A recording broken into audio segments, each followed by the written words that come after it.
The jar was cold in her hands. Mason glass zinc lids sealed tight in 1958 and hidden under floorboards that hadn't been lifted in 67 years. Maya Stone's fingers trembled as she twisted the lid. It didn't want to open. Rust had welded the threads together, time had locked them solid, but she kept turning because she had come too far to stop now. When the seal finally broke, it made a sound like a breath being released, like the house itself had been holding something in and was finally letting go. Inside, silver coins, heavy cold stacks so tight they'd fused into a single column of metal and history.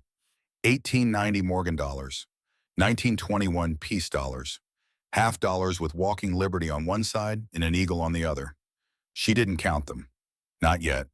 She just sat there on the chestnut floor of an abandoned grist mill 2 miles into the North Carolina mountains and held a jar full of money that a dead man had saved for someone he would never meet, her. 18 years old, 5 feet tall, 100 pounds soaking wet, thrown out of her stepfather's house 3 days ago with nothing but a backpack and $214 she'd earned sweeping floors at a bakery before dawn.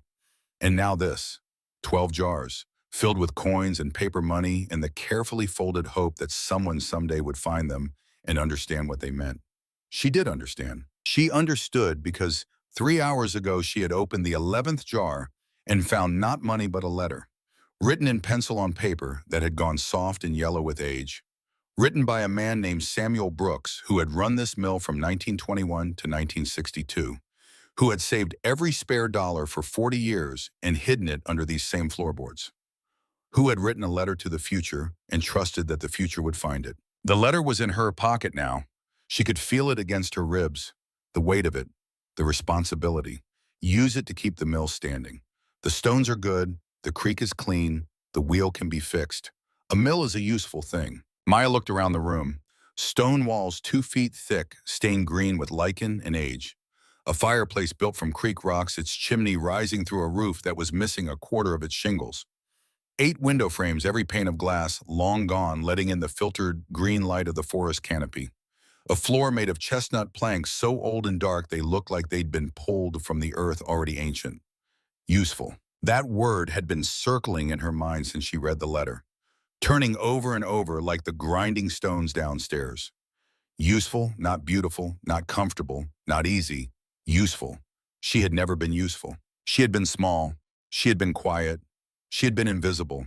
She had learned to move through rooms without making sound, to eat without drawing attention, to exist in a way that required nothing from anyone and gave them no reason to notice she was there. That was survival. That was how you made it through a childhood in a house where your stepfather drank bourbon for a hobby and your mother had turned herself into a shadow to avoid being a target. But useful, no. Maya set the 12th jar down beside the others. 12 jars, arranged in a neat row on the chestnut floor. The last of the light was fading outside. The forest was going dark. She could hear the creek below running fast and cold over stones that had been there since before this building existed. A constant murmur, like someone talking in another room. A voice that never stopped and never got louder and never asked for anything in return. She had bought this place for $10. $10 and a signature on a deed at the Madison County Courthouse. $10 for 2 stories of stone and timber straddling a mountain creek. $10 for a building the county had tried to demolish twice and failed because no contractor wanted to haul equipment 2 miles up a footpath through the woods. $10 for a ruin. But ruins could be rebuilt, and $10 was all she had left after buying the truck. She stood up slowly. Her legs were stiff from sitting. She'd been on this floor for over an hour, opening jars one by one, counting nothing, just feeling the weight of what she'd found. It was getting cold. February in the mountains. No heat except what she could make with the camp stove she'd carried in. No light except the headlamp in her backpack. No sound except the creek and the wind moving through the hemlocks outside. She was alone, completely, utterly alone. And for the first time in her life, that felt like freedom. 3 days earlier, Maya came home from school on a Thursday in February and found her things on the porch in a black garbage bag. Not a suitcase, not even a cardboard box. A garbage bag, the kind you use for lawn clippings and construction debris, tied at the top with a yellow drawstring pulled tight. She stood at the bottom of the porch steps and looked at it for 3 minutes. Maybe longer. Time moved differently when you were trying to understand something your brain didn't want to process. The garbage bag was black and shiny, and there was a rip near the bottom where something sharp had poked through. She could see fabric, blue fabric, her favorite hoodie, the one with the hood that was too big and hung down over her face when she pulled it up. The front door was locked.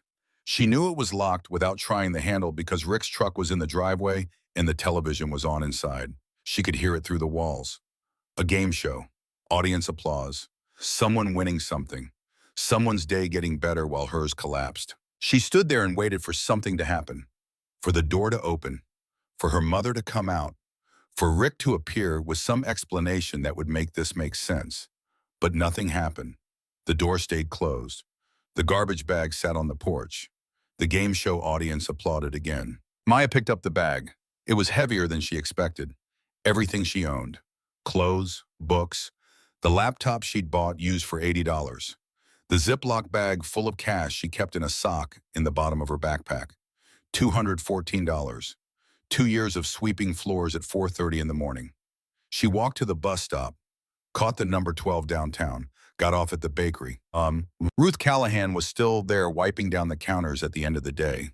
She looked up when the bell above the door chimed, looked at Maya, looked at the garbage bag.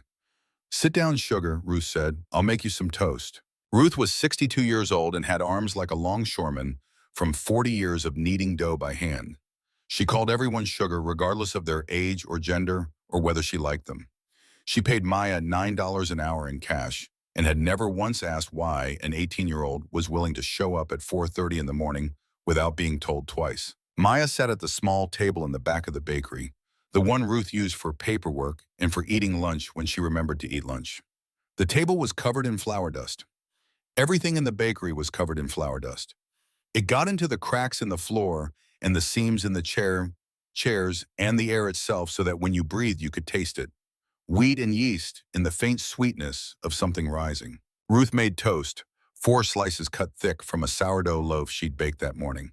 She buttered them while they were still hot, so the butter melted into the bread and pooled in the holes. Then she spread raspberry jam over the top, thick, the kind of jam with whole raspberries suspended in it like insects in amber. She set the plate in front of Maya along with a glass of cold milk and a paper napkin. "Eat," Ruth said. Maya ate. She hadn't realized how hungry she was until the first bite. She'd skipped lunch. She always skipped lunch. Lunch meant the cafeteria, and the cafeteria meant people, and people meant questions, and questions meant explanations she didn't want to give. But now sitting in the back of the bakery, with the day fading outside and the smell of bread all around her, she ate like someone who had been fasting. 4 slices of toast, a full glass of milk. She finished everything, and when she was done, Ruth took the plate away and made a phone call. Maya didn't hear what Ruth said.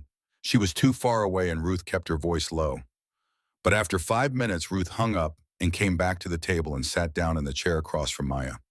"My cousin Merle has a property," Ruth said. She said it the way someone might say, "I have an idea," or "I heard something interesting." Casual. But her eyes were sharp and focused, and Maya understood immediately that whatever Ruth was about to say, she'd already decided it was the right move. "Up in Madison County," Ruth continued, "past Hot Springs, way back in the mountains. It's an old grist mill on a creek, stone building, 2 stories, and been empty since the 1960s. She paused. "He's been trying to sell it for years. Nobody wants it. Too far from the road. Too much work. Too much everything." Another pause. "Last I heard, the county put it up for tax sale at $10.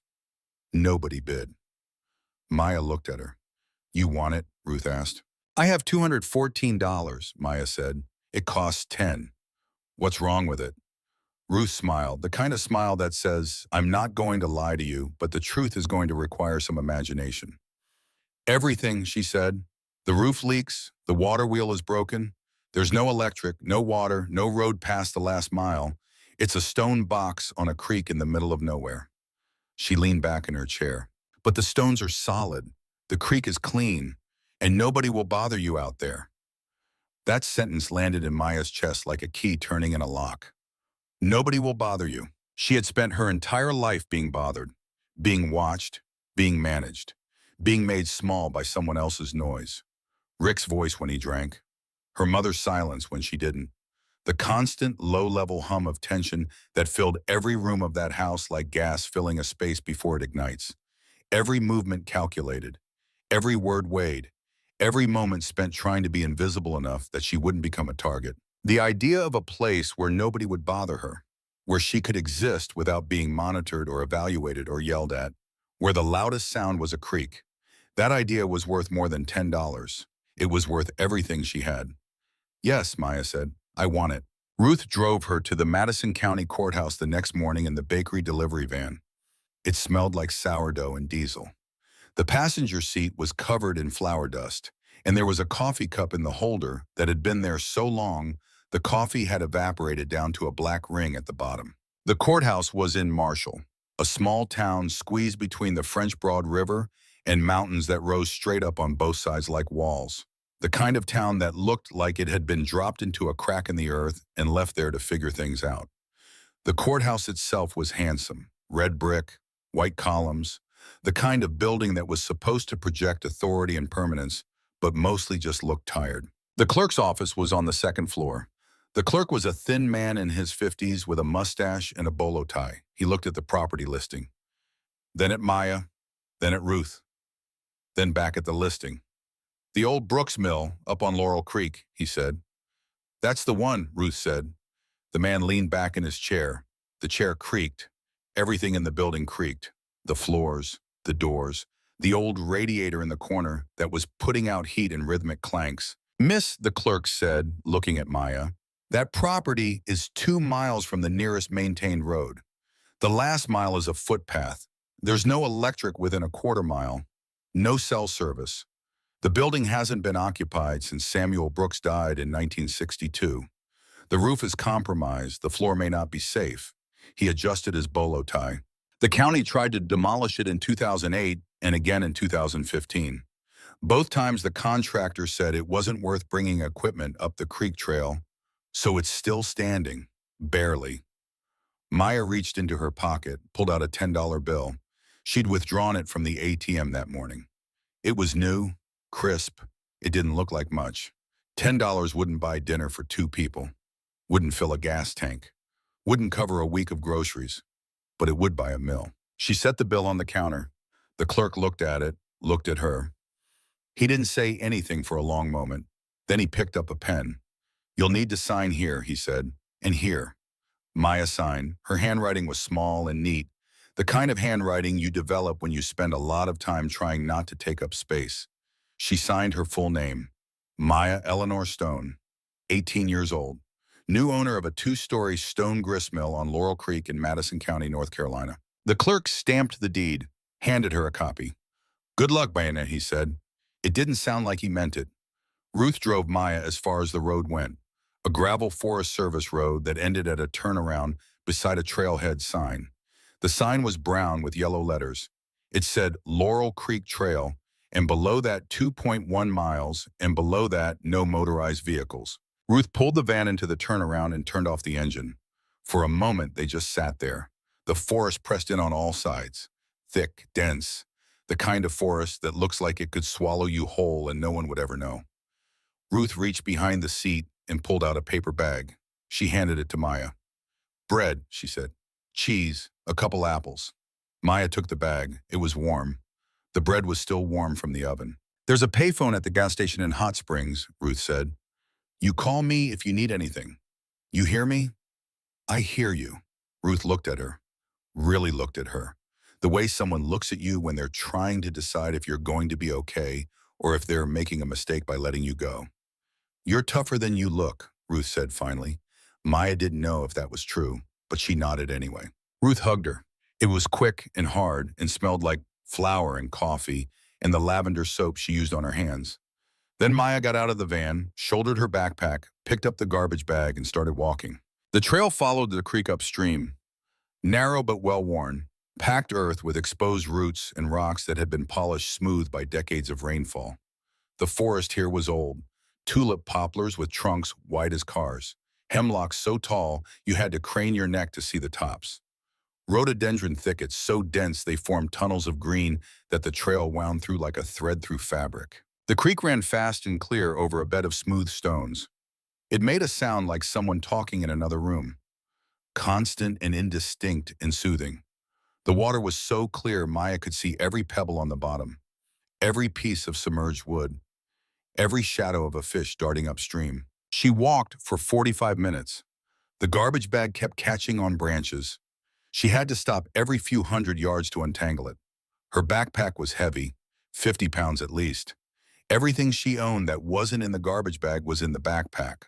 Clothes, laptop, the Ziploc bag of cash, a sleeping bag, a camp stove, a headlamp, a water bottle, granola bars, a paperback copy of Walden she'd found in a free library box outside a coffee shop. The trail climbed gradually. The valley narrowed. The trees got taller and closer together. The light changed. It went from bright afternoon sun to a green underwater glow as the canopy thickened overhead. Ferns grew in thick beds along the banks, their fronds uncurling in the early spring air like slow green fists opening. Maya passed a waterfall, small, maybe 6 feet. The water dropped over a ledge of dark rock into a pool so clear she could count the pebbles on the bottom. She passed a stand of birch trees with white bark peeling in curls. She passed a pile of stones that might have been a chimney from a house that no longer existed. She was alone, completely alone. She hadn't seen another person since Ruth had driven away, hadn't heard a car, hadn't heard anything but the creek and the wind and the occasional bird call from somewhere high in the canopy. She was used to being alone. She had been alone in crowded rooms for years, alone at the dinner table while Rick drank and her mother stared at her plate, alone in her bedroom with the door closed and the light off, alone in the hallway at school, where she moved between classes like a ghost unnoticed and unremarked upon. But this was different.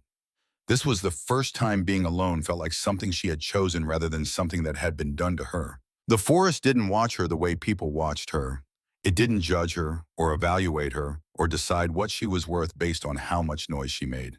It just existed, enormous and indifferent and alive. And she existed inside it. And that was enough. Then around a bend where the creek made a sharp turn around a rock outcropping, she saw it, the mill. It sat directly over the creek, straddling it like a bridge, built from rough-cut stone, the blocks gray and green with lichen, fitted together without mortar in the old Appalachian style, each stone chosen and placed by hand to lock against its neighbors. The building was 2 stories, maybe 25 feet wide and 35 feet long.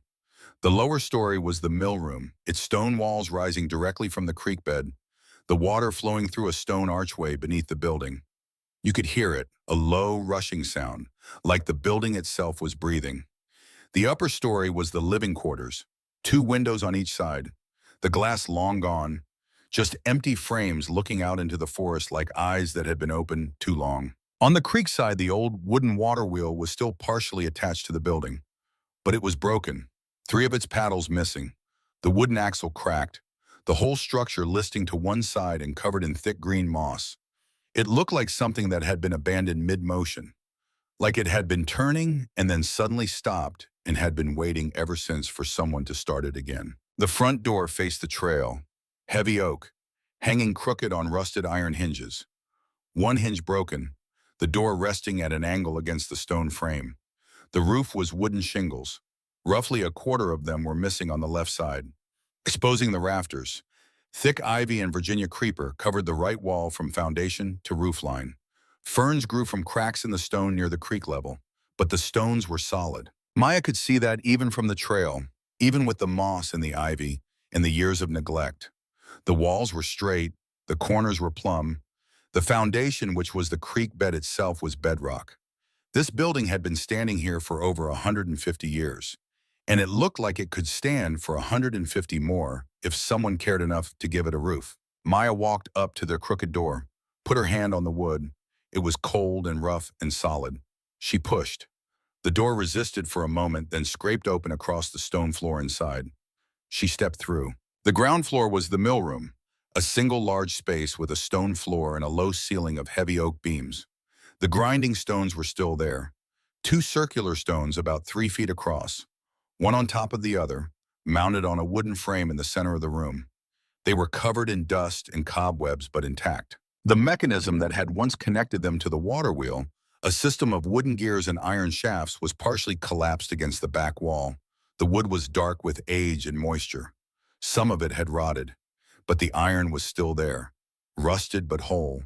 The creak was audible everywhere, a constant murmur coming up through the stone floor and through the archway at the rear of the room where the water flowed beneath the building. It was louder here than outside. The stone walls amplified it, turned it into something you could feel as much as hear, a vibration in the air and in the floor and in your chest when you stood still. A narrow wooden staircase in the corner led up to the second floor. Maya tested each step before putting her full weight on it. The wood creaked and flexed, but held. The second floor was the living quarters, a single room with a plank floor, stone walls, and the 8 windows she'd seen from outside. No glass in any of them, just open frames letting in the pale green light filtered through the forest canopy. A stone fireplace stood against the back wall, its chimney running up through the damaged roof. An old iron bed frame sat in one corner, the mattress long gone, just the frame. Rust red and skeletal, a wooden table and one chair stood against the wall, both dusty but solid. The floor was wide chestnut planks, dark with age. When Maya stepped on them, she noticed immediately that several of the planks near the fireplace were loose. They rocked slightly under her weight, a subtle movement that most people would have missed. But Maya was the kind of person who noticed subtle things. She had spent her whole life noticing subtle things, shifts in tone, changes in breathing, the difference between a door that was locked and a door that was about to be locked. Noticing was how she survived, how she knew when to disappear, when to stay quiet, when to leave a room before the room became dangerous. She knelt beside the loose planks and pressed on them. They lifted easily. Beneath the planks in the cavity between the floor and the ceiling of the mill room below was a wooden crate, handmade, rough sawn, about the size of a milk crate, with rope handles on the sides. It was heavy. Maya pulled it out and set it on the floor. The wood was old and dry and covered in decades of dust. She wiped the dust away with her hand. No markings, no labels, just a crate. She opened it. Inside, wrapped in heavy canvas that had been waxed to keep out moisture, were mason jars. She counted them, 12, each jar sealed with a zinc lid, each one filled with something that caught the pale green light from the windows and held it. Maya sat back on her heels. Her heart was pounding. She didn't know why. She hadn't done anything, hadn't run, hadn't climbed, but her heart was pounding like she'd just sprinted up a hill. She reached for the first jar, lifted it out. It was heavy. She twisted the lid. It didn't want to open. Rust had welded the threads, but she kept turning and finally the seal broke with that sound like a breath being released. Inside coins, old coins, large silver dollars and half dollars, heavy and cool, stacked tight inside the glass. She opened the second jar. Paper money, old bills, rolled tight and packed in so densely the jar weighed several pounds. The third jar, more coins. The fourth, bills. The fifth, a mixture of both. Silver coins layered with folded currency, packed with the care of someone who understood that what they were saving mattered. Maya opened every jar, sitting on the chestnut floor with the forest light coming through the glassless windows and the sound of the creek rising through the stones beneath her. She didn't count the money. Not yet. That would come later. When her hands stopped shaking and her mind stopped racing and she could think clearly enough to add numbers together. But she knew it was a lot. Thousands, maybe tens of thousands. At the bottom of the crate beneath the last jar was a leather pouch tied with a piece of twine. Maya's hands were shaking when she picked it up. She untied the twine. The leather was stiff and dry. It cracked slightly when she opened it. Inside was a folded piece of paper, dry and brittle, the edges brown with age. She unfolded it carefully. The paper wanted to tear, wanted to fall apart in her hands, but she was gentle and it held together. The writing was in pencil, careful and neat, the kind of handwriting that comes from someone who learned to write with a slate and chalk and never forgot the discipline of it. Maya read the letter sitting on the chestnut floor of a building that had been abandoned for 63 years. My name is Samuel Brooks. I have run this mill since 1921. My father ran it before me since 1889. My grandfather built it in 1871 with stones he cut from the creek bed. This money is what I have earned and saved over 40 years of milling corn and wheat for the people of this valley. I put it here because banks are for flatlanders, and I am not a flatlander. If you are reading this, you have found my mill, and you have found my savings. Use them to keep the mill standing.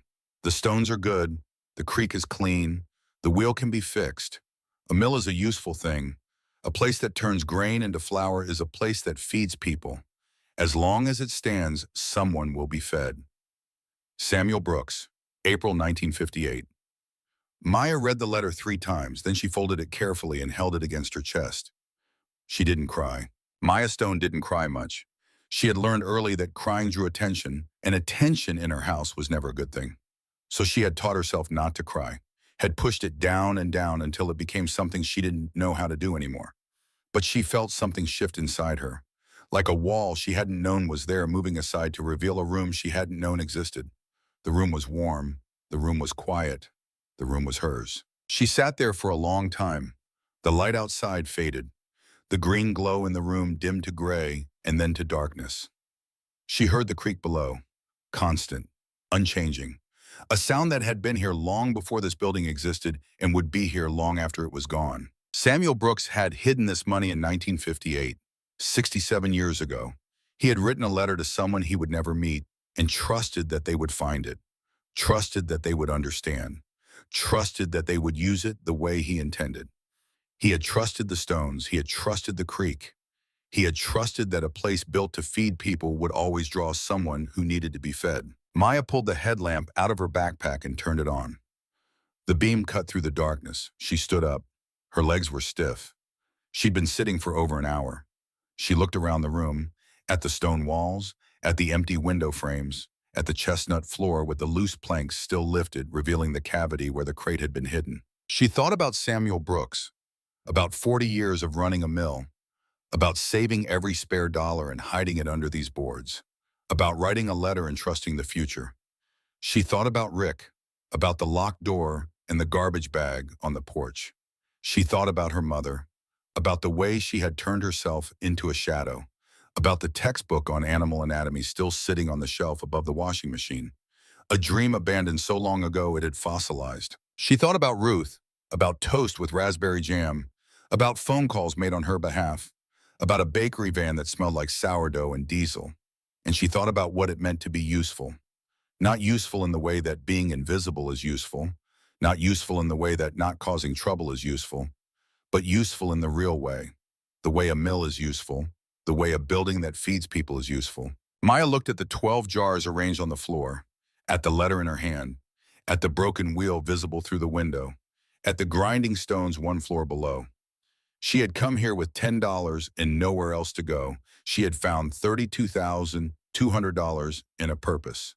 But money was easy, keeping a promise to a dead man. That was the hard part. Maya woke to the sound of rain on a roof that wasn't entirely there. She'd slept in the upstairs room in her sleeping bag on the chestnut floor with her backpack as a pillow. The rain had started sometime after midnight, soft at first, then harder. Now it was coming down steady, and she could hear exactly where the roof was missing, because that's where the rain was coming through. She opened her eyes. Gray dawn light filtered through the window frames. The rain was visible as diagonal lines against the trees outside, and in the corner near the fireplace, water was dripping through the exposed rafters, hitting the floor in a rhythm like a clock ticking. Drip, drip, drip. She sat up. Her body was stiff. The floor was hard and cold, and sleeping on it had left her with an ache in her hip that would probably be there all day. She was still wearing yesterday's clothes, jeans and a flannel shirt and the hoodie with the too big hood. Her boots were beside her sleeping bag, damp from yesterday's hike. The 12 jars were still where she'd left them, lined up against the wall. The letter was in her pocket. She'd kept it there all night, close. Like if she let it go too far away, it might disappear, and she'd wake up and discover this was all a dream. But it wasn't a dream. The jars were real. The money was real. The mill was real.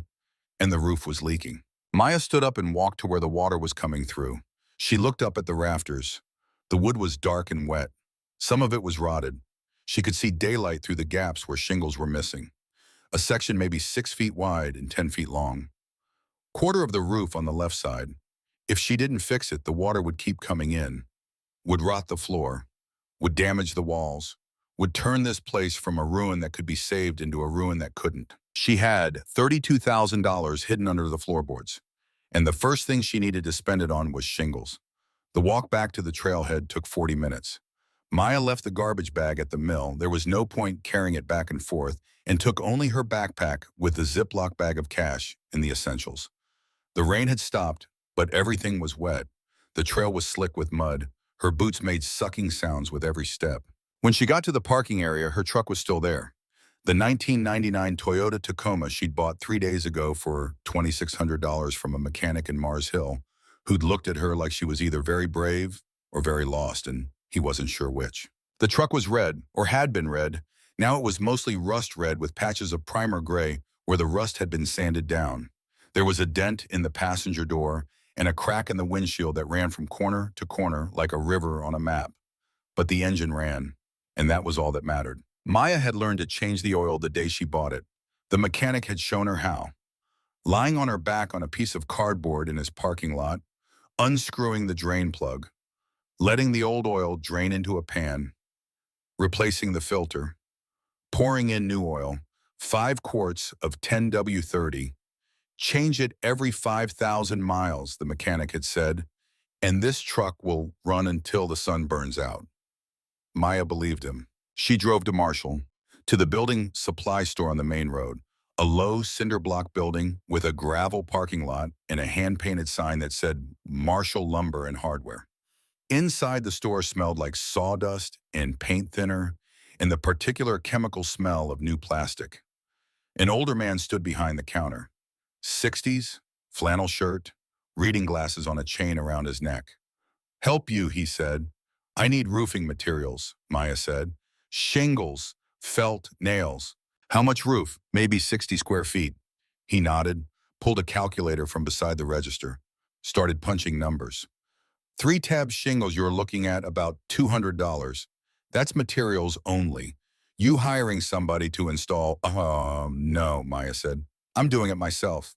He looked at her over the top of his reading glasses, taking her in, 5 feet tall, 18 years old, wearing jeans and a hoodie and boots that were covered in mud. "You know how to roof?" he asked. "No," Maya said, "but I'll figure it out." He studied her for another moment. Then he nodded. "All right," he said. "Let me show you what you need." It took 3 days to carry the materials in. Maya loaded the truck with bundles of shingles, rolls of roofing, felt boxes of nails, and a hammer she'd bought at the hardware store. She drove to the trailhead and carried everything in piece by piece, 50 pounds at a time, 2 miles uphill, through mud and over roots and across the creek where it crossed the trail in 2 places. Her shoulders ached. Her legs ached. Her hands developed blisters from the rough twine that held the shingle bundles together. But she kept going. 2 trips a day, morning and afternoon, carrying load after load until everything she needed was stacked on the ground floor of the mill, covered with a tarp to keep it dry.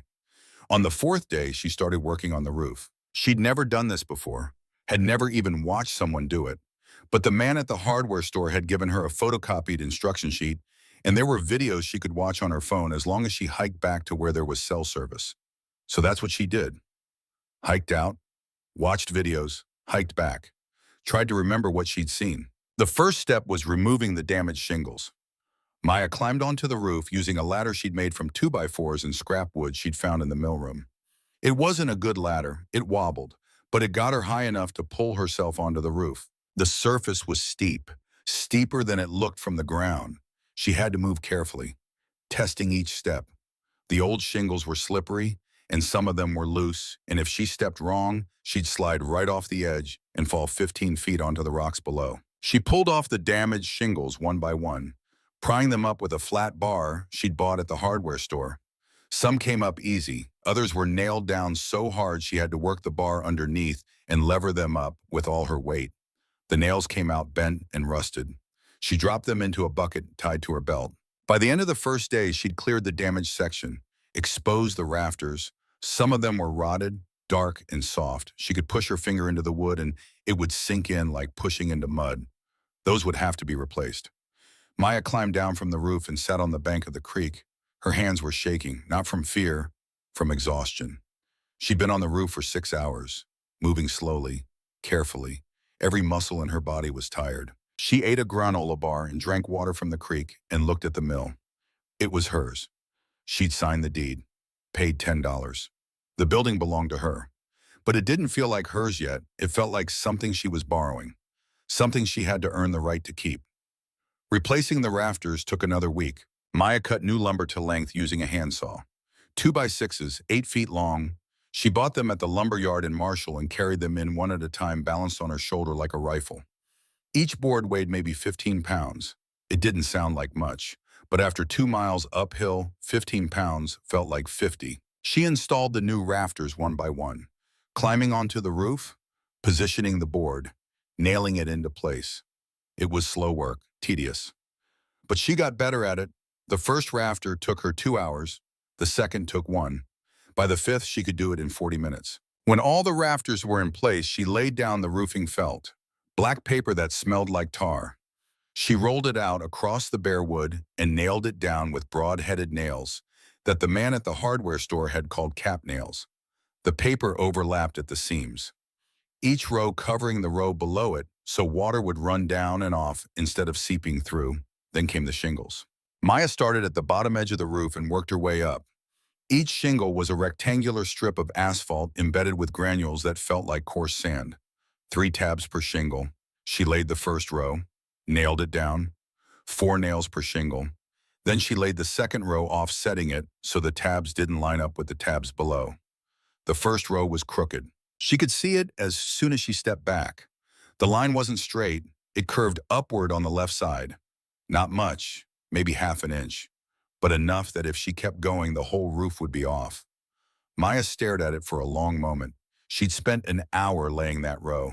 40 shingles, 160 nails. Then she pulled out the flat bar and started prying them up, every single one. She did the row again. This time she used a chalk line to mark a straight line across the felt. Snapped it so it left a blue mark. Then she laid the shingles along the line, checked them again, nailed them down. The second row was better. By the 10th row, she had found a rhythm. Nail, slide, overlap, nail, slide, overlap. A pattern her hands learned before her brain understood.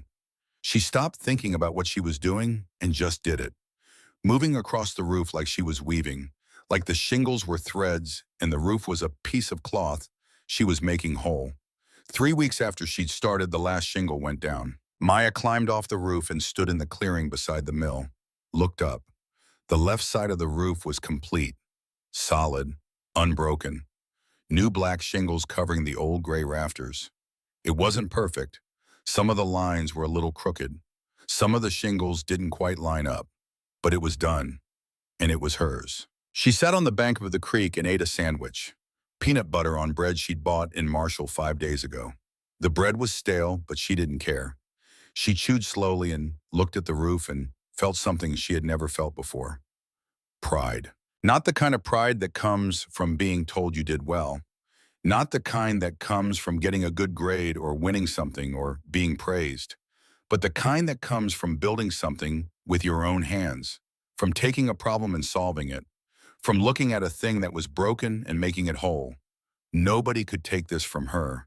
Nobody could lock it in a room or put it in a garbage bag on a porch. It was nailed to the rafters. Permanent.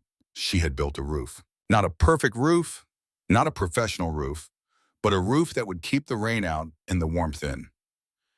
And that was enough. The windows came next, 8 of them, 2 on each wall of the upper room. The frames were still good. Stone frames that had been there since 1871. But the glass was gone, all of it, broken or taken or simply dissolved by time. Maya measured each opening, width and height, wrote the numbers down in a notebook she kept in her backpack. Then she drove to Asheville, to a glass shop on the south side of town, a small place wedged between a pawn shop and a laundromat. The man who ran the shop was younger than she expected, maybe 30. He wore a canvas apron and had cuts on his hands from handling glass all day. Maya showed him the measurements. "Can you cut these?" she asked. He looked at the numbers, nodded. "Single pane, double pane, single. It'll be cheaper, but it won't insulate as well." "That's fine." He calculated the cost, told her a number. It was more than she wanted to spend, but less than she'd feared. She paid in cash. Bills from one of the jars, old 20s that smelled like dust and time. I can have them ready in 3 days, the man said. I'll come back, Maya said. 3 days later, she drove back to Asheville. The glass was ready, 8 panes, each one wrapped in brown paper and cardboard. The man helped her load them into the truck, showed her how to stack them so they wouldn't shift during the drive. Be careful with these, he said. Glass doesn't give second chances. Maya drove back to the trailhead, parked, looked at the 8 panes in the bed of the truck. There was no way to carry them all at once. She'd have to make 8 trips. She wrapped the first pane in a blanket, held it flat against her chest like she was carrying a sleeping child. Started walking. 2 miles. Uphill, carrying glass, every step careful, every root and rock a potential disaster. If she tripped, the glass would break. If she slipped, the glass would break. If she stumbled or fell or lost her balance for even a moment, the glass would break. She didn't trip, didn't slip, didn't fall. She made it to the mill, set the glass down gently on the upstairs floor, unwrapped it, checked it, not a scratch. Then she walked back and did it again, and again, and again. 8 trips, 16 miles total. By the time she carried the last pane and the sun was setting and her arms felt like they were going to fall off. But all 8 panes were intact, leaning against the wall, waiting to be installed. Installing the glass took another week. Maya had bought glazing putty at the hardware store, a gray clay-like substance that came in a tub. She'd also bought glazing points, tiny triangular pieces of metal that held the glass in place while the putty dried. She worked on one window at a time. First, she cleaned out the old putty from the stone frame. Most of it was so old it had hardened into something closer to concrete than clay. She had to chip it out with a chisel, carefully, so she didn't damage the stone. Then she applied a thin bead of new putty to the frame, pressed the glass into place, pushed glazing points into the wood every few inches to hold the glass while the putty set, then applied more putty around the edge of the glass, smoothing it with her thumb, creating a seal. The first window took her 4 hours. The second took 3. By the 8th, she could do it in 2. When the last window was in, Maya stood in the center of the upstairs room and looked around. Light poured through the glass, clear and bright and green from the forest outside. The room was transformed. Before it had been a stone box open to the weather. Now it was a room, an actual room, with walls and a roof and windows that caught the light and held it. She walked to one of the windows and looked out. The forest stretched away in every direction, endless. The trees so thick she couldn't see more than 50 yards, but she could hear the creek. Always the creek, running below, constant, unchanging. The room filled with green light, like being inside an emerald. Month 3 was the floor in the fireplace. Maya pulled up the loose chestnut planks near the fireplace, the ones that had hidden the crate. Beneath them were the joists, heavy beams running perpendicular to the floor. Some of them were solid, dark with age but still hard and strong. Others had started to rot, soft spots where water had gotten in, where time had done its work. She replaced 2 joists, cut new lumber to length, slid the old joists out and the new ones in, nailed them into place with 16-penny nails that took 3 swings of the hammer to drive home. Then she relaid the floor, the same chestnut planks. She didn't want to replace them. They were original, from 1871, cut from trees that had been growing here when the Civil War ended. She sanded them by hand, using sandpaper and a sanding block and her own muscle, kneeling on the floor, moving in long strokes, back and forth, back and forth. The old finish came off in fine brown dust that settled on everything. It got in her hair and her clothes and the creases of her hands. She wore a bandana over her nose and mouth, but still she could taste it. Dust and wood and time. Slowly the grain appeared, dark and warm, rippled with the marks of the adze that had shaped it 150 years ago. The wood glowed, even under the coating of dust.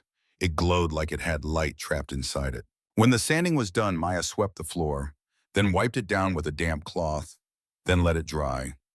The planks looked new and old at the same time, new in their smoothness, old in their color and grain and the history they carried. She didn't seal them, didn't stain them, just left them bare, the way they'd been made. The fireplace chimney was clogged, 100 years of creosote and soot and bird nests and leaves. Maya cleaned it out by hand. scraping decades of buildup from the inside of the stone chimney with a wire brush taped to a long branch. She worked from below, standing in the fireplace, looking up, pushing the brush up the flue and pulling it back down. Black flakes rained down, covering her, covering the floor. She wore goggles and the bandana, but still the soot got everywhere. In her eyes, in her nose, in her mouth. She tasted it for days afterward, bitter and acrid and old. But slowly the chimney cleared. She could see daylight at the top, a small circle of sky. She tested the draw by lighting a small fire, just twigs and dry leaves.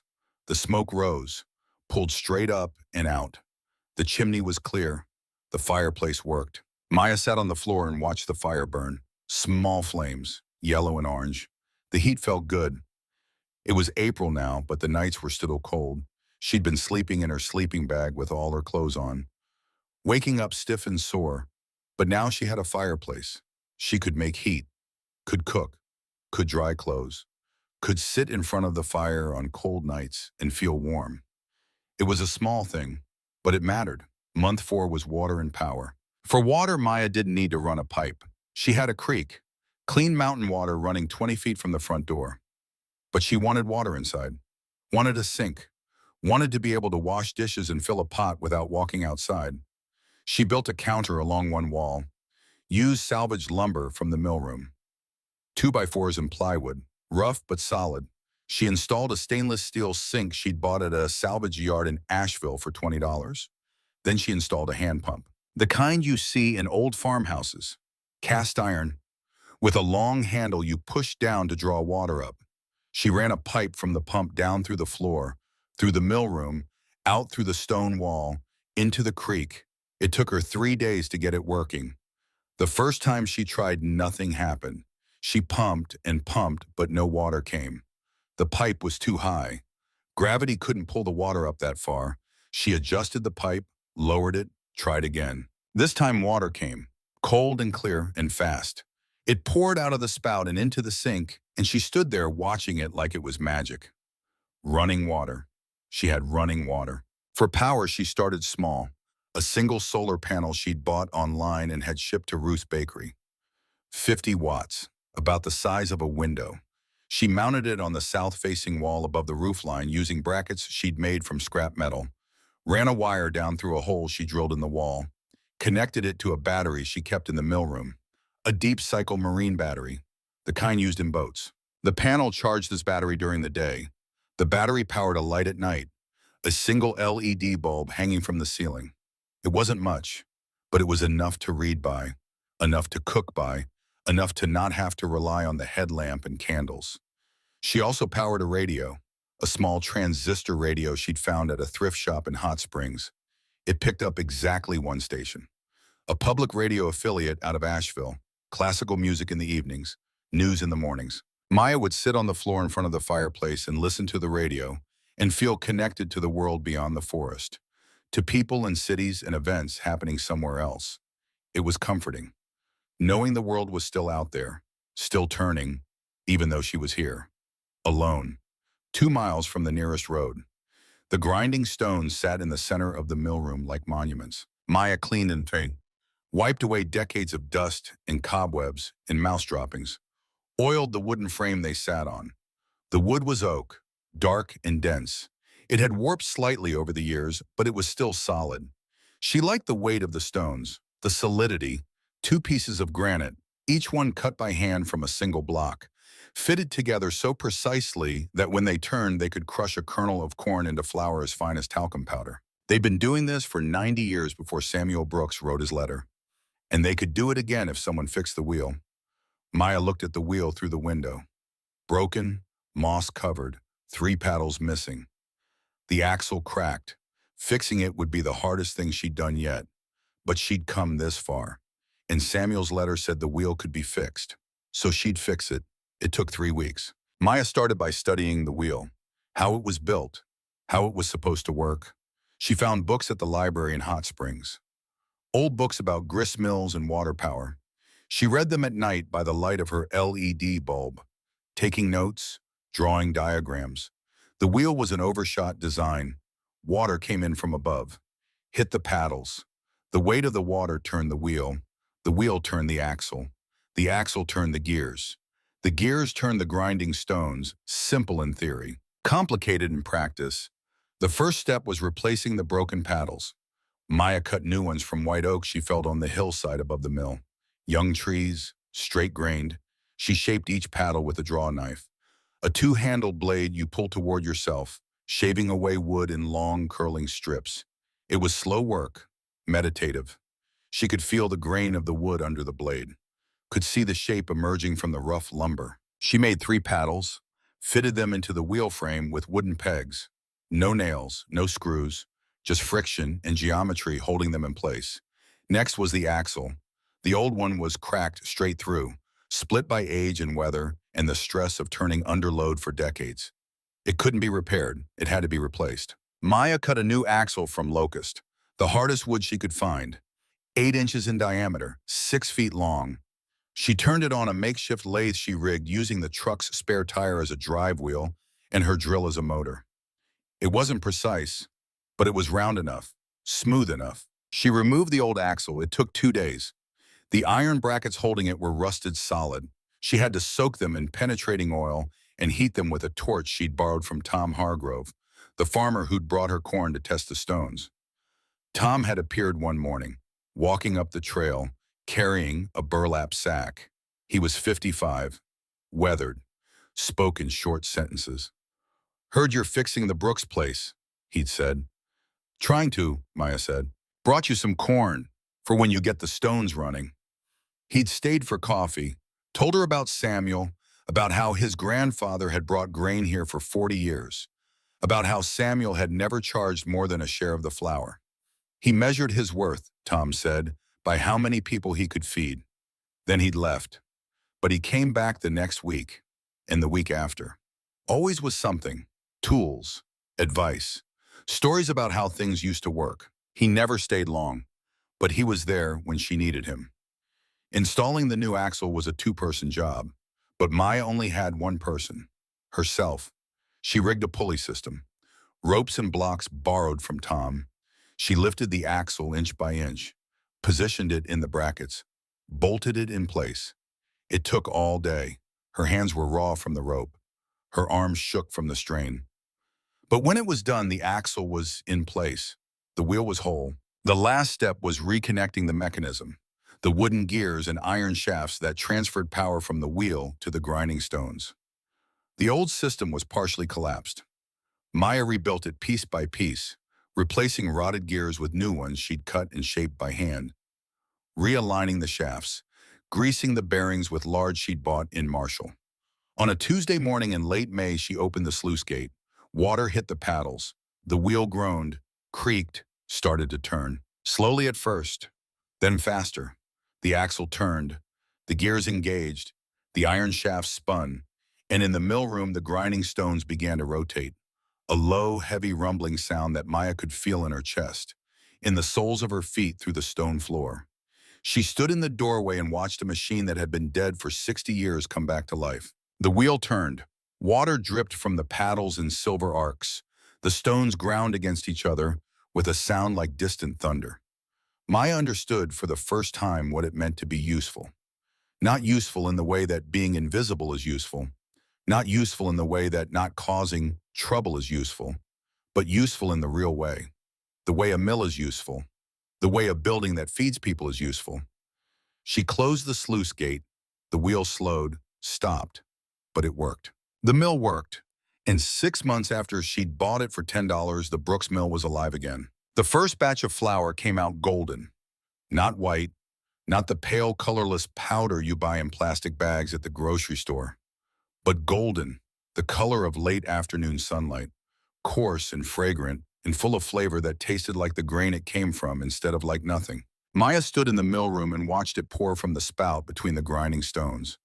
A steady stream, filling the wooden bucket she'd placed underneath. The sound of the stones was everywhere, that low rumbling, that vibration you felt in your bones. Tom had brought the corn 2 weeks ago, 50 pounds of it in a burlap sack, heirloom variety, bloody butcher he'd called it, deep red kernels that looked almost purple in certain light. My grandfather grew this, Tom had said. His grandfather before him. Samuel used to grind it for us every fall. Now Maya was grinding it. The same stones, the same wheel, the same creek turning, the same machinery it had turned for 150 years. When the bucket was full, she closed the sluice gate. The wheel slowed and stopped. The stones went quiet. The mill settled into silence except for the constant murmur of the creek below. Maya lifted the bucket. The flour was still warm from the friction of the stones. She scooped up a handful, let it run through her fingers. It felt different than store-bought flour, coarser, more substantial, like it had weight and presence instead of just being fine powder. She brought a pinch to her mouth, tasted it. Corn, sweet and earthy and rich, the way corn is supposed to taste when it hasn't been processed into oblivion. This was what Samuel had made, what his father had made, what his grandfather had made. For 90 years, feeding the people of this valley, turning grain into flour, turning hunger into sustenance. And now she was doing it too. Ruth sold the flour at Honey and Rye. Maya had called her from the payphone in Hot Springs, told her the mill was running, told her she had flour to sell. Ruth had driven up the next day, parked at the trailhead, hiked the 2 miles in. She was 62 and not built for hiking, but she made it without complaint. When she saw the mill, she stopped in the clearing and put her hands on her hips. "Well, I'll be damned," she said. She walked around the building, looked at the new roof, the new windows, the water wheel turning slowly in the creek. She climbed the stairs to the second floor, looked at the chestnut floor, the fireplace, the hand pump at the sink. "You did all this yourself?" Ruth asked. "Yes, ma'am." Ruth was quiet for a moment. Then she nodded. "Samuel would be proud," she said. They sat outside on the bank of the creek. Maya made coffee on the camp stove, strong and black. Ruth drank it and looked at the forest and didn't say much, just sat there, taking it in. Finally, she said, "Bring me 20 pounds to start. I'll sell it at the bakery. $6 a pound. We'll see how it goes." $6 seems high, Maya said. "It's stone ground. It's heirloom corn. It's made in a mill that's been here since 1871. Ruth looked at her. "People will pay for quality. Trust me." Maya brought her 20 pounds the following week, carried it out in cloth bags she'd sewn herself from canvas she'd bought in Marshall. Ruth put it on the shelf at Honey and Rye with a handwritten sign that said Brooks Millstone ground corn flour. It sold out in 3 days. Ruth called Maya from the bakery phone. "Bring me 40 pounds next time." The 40 pounds sold out in 5 days. "Bring me 60. By the end of summer, Maya was grinding 100 pounds a week. Tom brought corn. Other farmers started bringing corn too.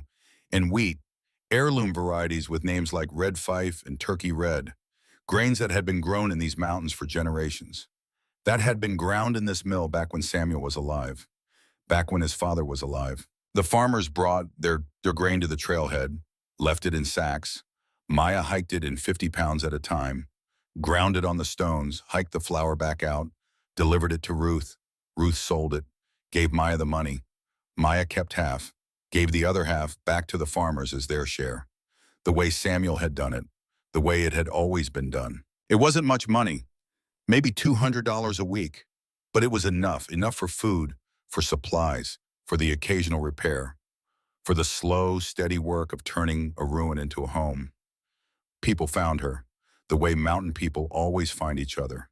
Slowly, through side channels, word of mouth, a cousin who knew someone who'd heard that the old Brooks Mill was running again. Tom brought friends, other farmers, men and women in their 50s and 60s who remembered when their parents or grandparents had brought grain here, who remembered the sound of the grinding stones carrying down the valley on quiet mornings. They came to see it, to hear it, to remember. A woman named Eleanor Winters hiked up on a Tuesday morning in late September. She was 84 years old, wore rubber boots and a wide-brimmed sun hat, carried a jar of sourwood honey in her backpack. Maya was in the mill room when she arrived, heard footsteps on the trail, looked up and saw this small, wiry woman standing in the doorway, not even breathing hard from the 2-mile hike. "You're the one who fixed the mill," Eleanor said. It wasn't a question. "Yes, ma'am. I heard the wheel was turning again, had to see it with my own eyes." Maya showed her around. The mill room, the grinding stones, the mechanism, the wheel outside. Eleanor walked slowly, looking at everything, touching the stones, running her hand along the wooden frame. Then Maya opened the sluice gate. Water hit the paddles. The wheel began to turn. The stones began to grind. Eleanor stood in the center of the room, put her hand on one of the grinding stones, closed her eyes, stood that way for a long time, not speaking, just feeling the vibration through her palm. When she opened her eyes, they were wet. "That's the same sound," she said, "exactly the same sound. I used to hear it from my bedroom window when I was a girl. My mother would send me up here with a sack of corn, and I'd sit on that rock by the creek and wait while Samuel ground it. He always gave me a biscuit." She paused. "I'm 84 years old, and I can still taste that biscuit." Eleanor came back every 2 weeks after that, always with something: honey, a jar of pickled ramps, a bag of dried apples. Once a pair of wool socks she'd knitted herself, thick gray socks with red stripes at the top. She never called ahead. There was no way to call ahead. No phone, no cell service. She just appeared on the trail, rubber boots and sun hat, carrying whatever she'd decided to bring. She'd sit with Maya on the bank of the creek, drink coffee, tell stories about growing up in these mountains in the 1940s and 50s, about her husband who died 20 years ago, about her children who'd moved away to cities and rarely came back, about the garden she still kept, the chickens she still raised, the life she'd built in the same valley where she'd been born. One afternoon in October, sitting by the creek while the wheel turned behind them, Eleanor said, "You know, I used to live up here." Here. Not in the mill, but close. There was a cabin about half a mile downstream. My husband built it. We lived there for 2 years, 1964 and 65.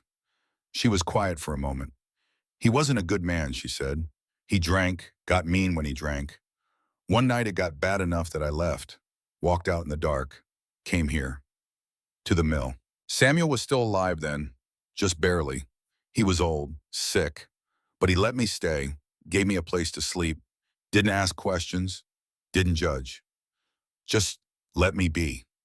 Eleanor looked at the mill, at the stone walls, at the wheel turning in the creek. "I stayed 2 months, helped him with the grinding, kept the place clean. He didn't talk much, but he was kind. When I was ready to leave, he gave me $50 and told me to go somewhere safe." She turned to Maya. "This place saves people," she said. "It saved me. It saved Samuel's father during the Depression when he had nowhere else to go. Now it's saving you. Don't ever think you owe it. It owes you nothing. You're just keeping the creek flowing." Winter came. The first snow fell in early December. Maya woke to silence, a different kind of silence than usual. The creek was still there, still murmuring, but muffled, softer. She looked out the window. Everything was white. 6 inches had fallen overnight. More was coming down. Fat flakes drifting through the trees like ash from a distant fire. Maya had prepared. She'd cut and split wood all through October and November, stacked it under a tarp beside the mill. Oak and hickory, dense hardwoods that burned hot and slow, enough to last through the winter. She'd also stocked food, rice and beans and oatmeal and flour, canned vegetables, dried fruit, coffee, things that would keep, things that didn't need refrigeration. The trail became harder to walk. The packed earth turned to frozen mud and then to snow that drifted 2 feet deep in places. Maya wore the wool socks Eleanor had knitted, wore boots she'd waterproofed with beeswax, walked the trail every few days for supplies, 2 miles each way, learning the rhythm of winter hiking the way she'd learned the rhythm of everything else, by doing it until it became natural. The mill house held the cold well. The stone walls were 2 feet thick, slow to cool and slow to warm, which meant the temperature inside stayed stable regardless of what was happening outside. The wood stove kept the upstairs room warm enough to sleep comfortably even on nights when the temperature outside dropped to single digits. She burned oak and hickory, learned to bank the fire at night, covering the coals with ash so they'd stay hot until morning. Then she'd wake and add kindling and blow gently until the flames caught. Feed the fire, keep a pot of water on the stove at all times for tea and washing. On the coldest nights, she'd lie in bed and listen to the creek. The sound changed in winter, lower, thicker, muffled by ice, but it never stopped. Even when the temperature dropped below zero and the surface froze solid in places she could hear the water moving underneath. Insistent and constant, pushing through the dark. It was the most reliable sound she'd ever heard. More reliable than any voice. More reliable than any promise. The creek kept going because that's what water does. It keeps going. On a Saturday in late October before the snow came, Maya sat on a flat rock beside the creek and watched the sun go down through the trees. The forest was on fire with color. The maples red, the poplars gold, the oaks bronze. The creek caught the colors and carried them downstream in long, rippling streaks of light. Behind her, the water wheel turned slowly, creaking softly, pushing water off its paddles in silver arcs that caught the last of the light. Inside the mill house, the wood stove was burning. The windows glowed warm amber against the darkening forest. 6 months. That's how long she'd been here. 6 months since she'd signed the deed at the courthouse in Marshall. Since she'd walked 2 miles up a mountain trail with everything she owned in a garbage bag and a backpack. 6 months since she'd found 12 jars under the floorboards and a letter written by a man who'd been dead for 67 years. Maya pulled the letter from her pocket. She kept it with her always. The paper was soft now from being folded and unfolded so many times. The pencil writing had faded in places, but the words were still there. Use it to keep the mill standing. She'd done that. The roof was solid. The windows were in. The wheel was turning. The stones were grinding grain into flour the way they'd been doing since 1871. The stones are good. The creek is clean. They were. Both of them. Exactly as Samuel had said they would be. A mill is a useful thing. Maya understood that now. Understood it in a way she couldn't have 6 months ago. A mill wasn't just a building, it was a function, a purpose, a place that took one thing and turned it into another. That took grain and made flour. That took hunger and made food. Useful. She'd spent her whole life being told she wasn't useful, being told to be quiet, to be small, to take up less space, to need less, to be invisible. But she wasn't invisible anymore. She was a miller.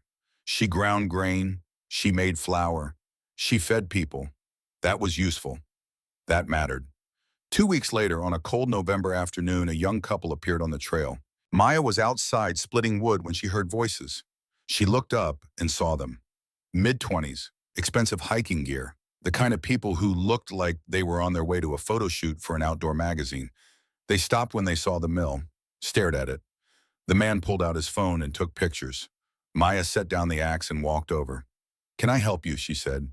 "Oh my God," the woman said. "Is this place yours?" "Yes. It's beautiful. Like incredibly beautiful. How long have you lived here?" "About 6 months." The couple looked at each other, then back at Maya. "We're looking for property in the area," the man said. "Somewhere remote, off-grid. We want to build a retreat, get away from the city on weekends." Maya didn't say anything. "Would you be interested in selling?" he asked. "No. We'd pay well. We're talking serious money, more than this place is worth on paper." "How much?" Maya asked, not because she was interested, but because she was curious what they thought it was worth. $120,000, the man said. "Cash. We could close in 30 days. Maya looked at him, at the expensive jacket, the brand new boots that had probably never seen mud before today, the phone in his hand that cost more than she'd spent on the entire roof. $120,000. 12 times what she'd found under the floorboards. 1,200 times what she'd paid for the place. Enough money to go anywhere, do anything. Buy a house in a city, go to college, start a business. Leave this place behind and never look back. "It's not for sale," Maya said. "You're young," the woman said. "Don't you want to travel?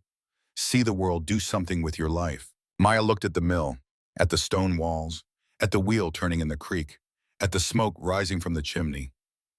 "I am doing something with my life," she said. "But you could do so much more with this money. You could—" "This isn't a house," Maya said. "It's a mill. It feeds people. That's what it does. That's what it's been doing for 150 years. And that's what it's going to keep doing." She picked up the axe. "Come back in 40 years, she said. "Maybe we'll talk then." The couple left. Maya heard them on the trail, talking, the man's voice saying something about wasted potential and the woman laughing. She went back to splitting wood. They didn't understand, and that was fine.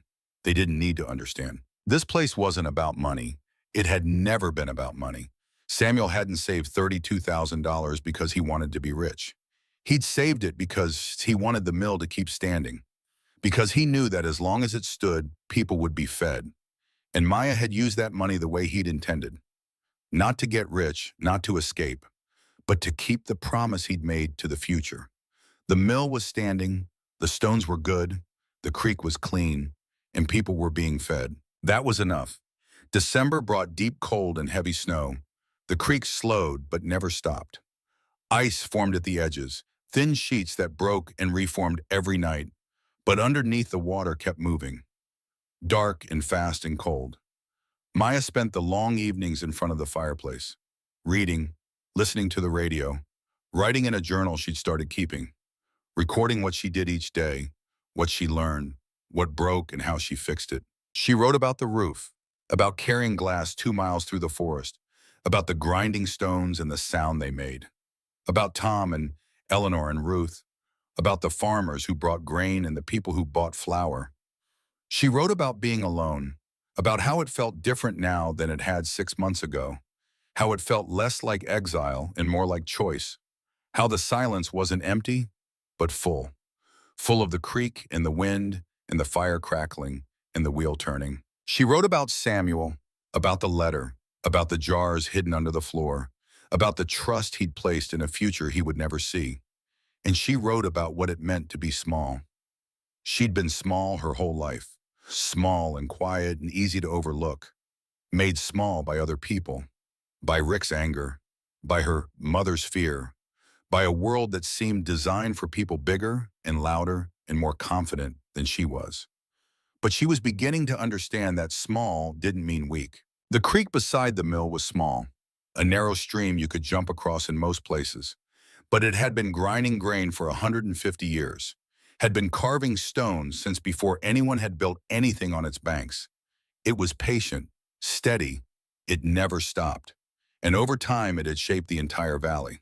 That's the thing about water. It doesn't fight, it doesn't push, it just keeps going, finds the path of least resistance, and follows it. And over years and decades and centuries, it changes the shape of the world. That's the thing about people like Maya. People who've been made small by someone else's anger or fear or indifference. They don't break, they flow. They find a way around the obstacle and they keep moving. And eventually, without anyone noticing, they build something that lasts. On a cold morning in late February, almost exactly 1 year after she'd been thrown out of Rick's house, Maya sat at the wooden table upstairs and wrote a letter. She used a pencil, the same kind of pencil Samuel had used. She wrote carefully, slowly, making sure every word was clear. When she was done, she read it over. My name is Maya Stone. I bought this mill in February 2024 for $10 when I had nowhere else to go. I found money here, $32,200 saved by Samuel Brooks. I used it to fix the roof, the windows, the wheel, and the stones. The mill runs again. If you're reading this, you found this place the way I found it, probably when you needed it most. Use it. Keep it standing. The stones are good. The creek is clean. The wheel turns. A mill is a useful thing. As long as it stands, someone will be fed. Maya Stone, October 2025. She folded the letter, put it in a new leather pouch she'd bought in Marshall, tied it with twine. Then she went to the spot near the fireplace where the floorboards lifted, the same spot where she'd found Samuel's crate. She'd put the crate back after she'd emptied it, had relayed the floorboards over it. Now she lifted them again. She put the letter in the bottom of the crate, in the same spot where Samuel's letter had been. Then she covered it with the canvas, put the crate back in the cavity, lowered the floorboards into place. The next person would find it, maybe in 10 years, maybe in 50, maybe not until after she was dead and gone and this place had passed to someone else. But they'd find it, and they'd understand what it meant. That's how it worked. That's how it had always worked. One person finding what another had left behind, one generation trusting the next.